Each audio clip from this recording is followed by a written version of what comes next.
terrifying thing I've ever done.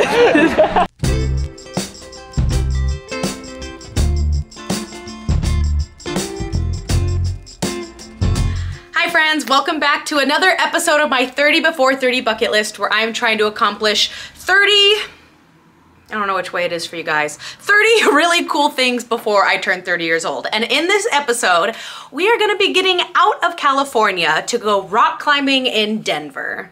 Indoors though, maybe outdoors, we'll see. But rock climbing is something I've wanted to do since probably elementary school because I have been rock climbing once and it was when I was in Girl Scouts, which is about like, I don't know, 12 years old. And I'm very traumatized by the experience that I had because all my little Girl Scout friends were scaling the wall like spider monkeys and I apparently lacked all upper and lower body strength to get more than 2 feet off the ground. And it was really embarrassing and I told myself I would never rock climb again.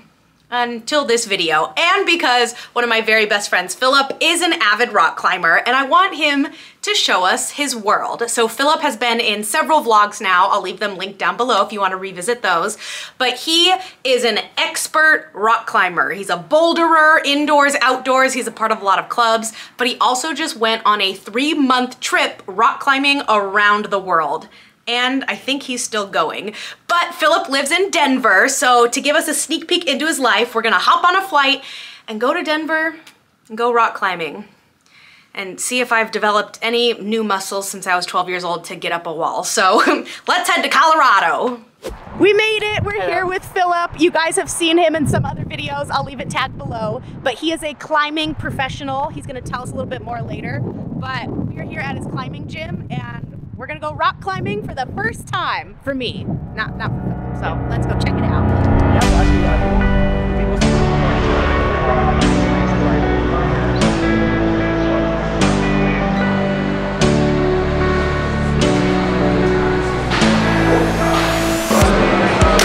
Very tall.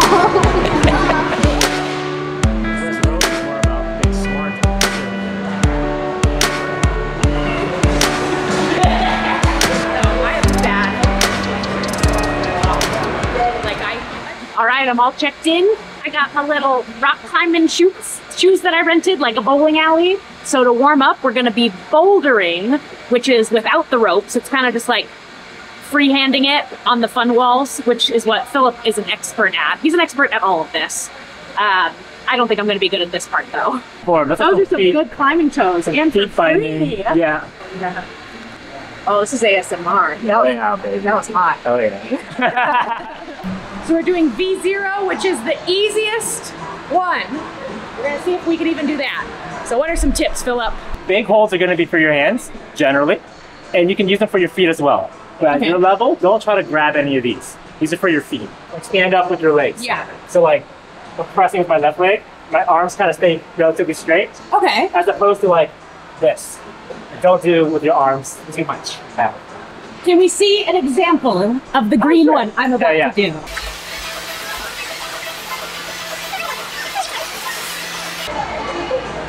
Yay!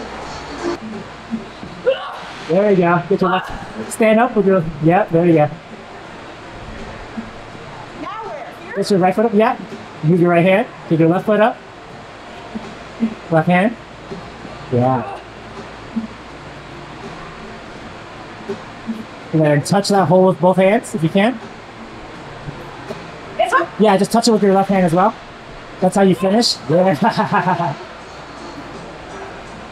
Watch out! I'm panicking. You're good, you're good. Jump. It's too hot. We're not going higher than V0. That was exhausting.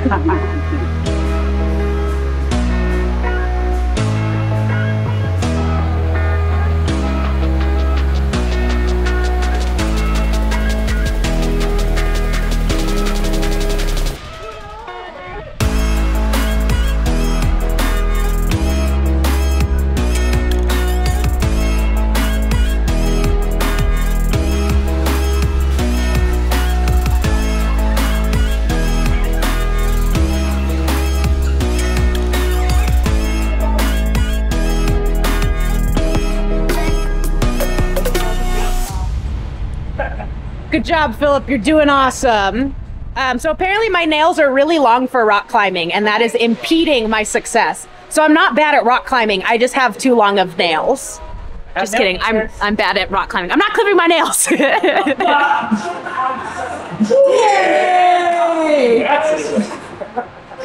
Now you're happy with that? I am. Give me a cool catchphrase. Pineapples are good for you. Nice. Phillip is such a pro that other people are asking him the routes and how to do it. So he's becoming a little instructor. He's so good at bouldering. But we're gonna go get ready to climb the ropes because to me, that's rock climbing. So about to go harness up. So Phillip here is my professional climbing expert who's gonna be guiding us around today. How long have you been climbing? First, I want to apologize to the actual professionals, professional climbers. I didn't label it. Jacy gave me that label. He's a professional to me. Relative to Jacy, I'll be a professional. I think 9 years now. 9? Has it been that long? Yeah, I was like in college or something. Yeah. Has it been that long since we've been in college? Okay, Yeah, that's okay. I was like, that doesn't feel right. Okay, well, you just went on a crazy climbing trip. Can you tell us more about it? Yeah. I mean, basically, I quit my job, and it was really just to take a little break. And I started my break with traveling. I kind of started off in Asia. And then as I was thinking about what I wanted to do on this trip, it just turned into a climbing trip. Oh, so it wasn't initially for a climbing trip. Okay. It wasn't the initial plan. And then I just was out there for like 3 months straight. You were out where? Started off in Asia. So maybe I list, it was 10 countries. And it kind of spanned from like, through Asia, and it kind of stopped a little bit in like West Asia, and then over into Europe.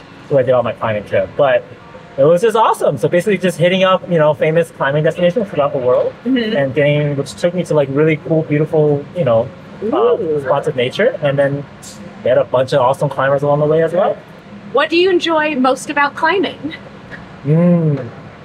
I think it's a tie between like personal development. Like it's a sport, right? So like developing physically is like hard to do the sport, but also there's like a big mental aspect to it as well that I really enjoy. Kind of like talking about the fear, getting over it, and just learning new skills that take you to cool places when we were talking about like outdoor climbing. Yeah, it's almost like solving a puzzle. You got to figure out where to put your feet, how to get up the wall. Yeah, that as well. Yeah, I like that a lot. And then the other side is the community. It's like a really social sport, and it's a non-competitive sport. Like we're not competing with each other. It's not a team sport in a way. And so everyone's always cheering each other on. It's a great, comforting, and nice community to kind of grow in. I love that. So you make new friends, and you get to develop personally as you're climbing up the wall. Yeah. Not to mention that you get guns out of it. I'm working on them. All right, let's see if I can get on your level. Let's go climbing. Let's go start a relationship. Phillip's gonna show me the ropes. Now we feel like a horse. How does this work? Oh yeah, so I feel like Cinderella. yeah. Do I want this like super tight? The legs don't have to be that tight. You can see mine. What do all the numbers mean? What's an easy one? Easy, kind of like anything around like 5'6", 5'7", and 8. Kind of our easy ones. Okay. And the higher the number, the harder. But for you, maybe let's start with like a 5'7". Maybe this one. 5'7". Okay, let's do it. Time to get naughty. What kind of knot is this? This is a figure 8. Oh. Because it looks like an 8. That was not as sexy as I thought it would be. I don't know, that knot was pretty sexy to me. Just safety is sexy. This is naughty.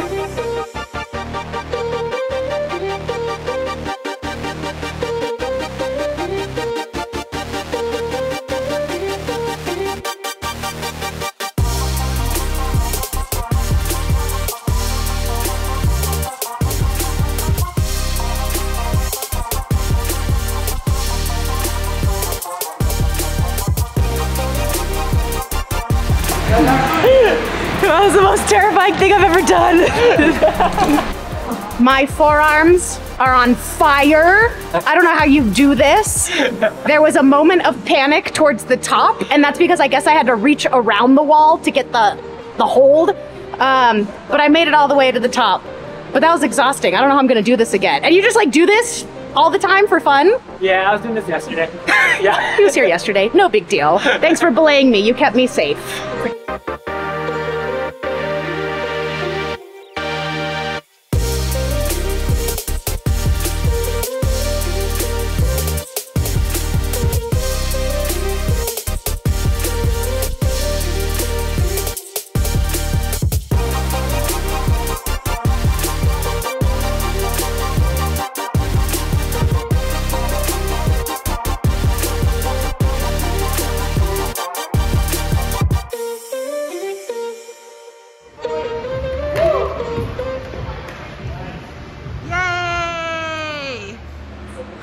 So I did 2 of the walls and I think I'm tapped out. My forearms are killing me. We also did a lot of work at the bouldering, but I got to the top of both of them. I did do the easiest walls, and I will say I panicked a little bit towards the top of the walls because after a while, like, you start to get stuck and then you start looking down and up and then you realize how high up you are and how you could fall. So you start getting in your own head, but I made it to the top every single time. And I think it's one of those things where the more you practice, the better you get at it and the more confident that you get at it. So I think by starting with bouldering, I was able to make it to the top of these 50-foot walls. Did I mention that these are 50 feet tall? Insane. Rock climbing, pretty fun. I don't know if it's the right sport for me because I don't have a very strong grip in my hands. I already feel like I'm getting trigger finger, but I could see how this is not only a great workout, but a really strong community because right now, Phillip is belaying for somebody else because they asked him to. He had more climbing friends come and join him. So they're a really strong community as well, which I'm always a big part of. It's one of the reasons I love my gym is because I get to go and see my friends there. So I would absolutely go rock climbing again, but I personally would treat it as more of a workout because I am gassed. I couldn't do this 5 times a week regularly. This was a workout for me, but I definitely recommend. I am back from Denver and I really need to unpack my suitcase because I actually went traveling for an entire month. I went to New York, Denver, and a couple other surprise locations, so stay tuned for future vlogs because I'm telling you guys, I am crossing off these dang items from the bucket list. I actually thought I would end this vlog going outdoor bouldering with Phillip onto actual boulders. But turns out rock climbing just might not be for me. My nails are too long. Look, they're a nice Baja Blast color, but it was also just a little too tricky for me. I did love the idea of kind of it being mentally stimulating as well as physically stimulating, but I don't know, there was something about it that I was just like, maybe this just isn't the sport for me. But what I did love about going rock climbing was hearing about Phillip's travels and the fact that he quit his job to go without a plan, without an itinerary, fly to Asia and just work his way across Asia and Europe, rock climbing, meeting new friends, and just living these new experiences. And honestly, hearing some of his tales from abroad was more inspiring than seeing him scale a wall like Spider-Man. That's not true. That was also really inspirational. That was very impressive. But that's what I love about this list. I'm not only hobby hunting, but also just hearing stories from people that just make me more excited to just live more life. So thank you, Phillip, for showing me your world and belaying me as I attempted to scale a wall. Very, very slowly. I had to time-lapse those pretty quickly. But that's gonna be it for this episode of the bucket list. Make sure to subscribe and like so you can see future episodes. And if you wanna see the full list, make sure to go to my Instagram so you can see all the remaining items I have left to accomplish. But I will see you guys in the next video. Toodles!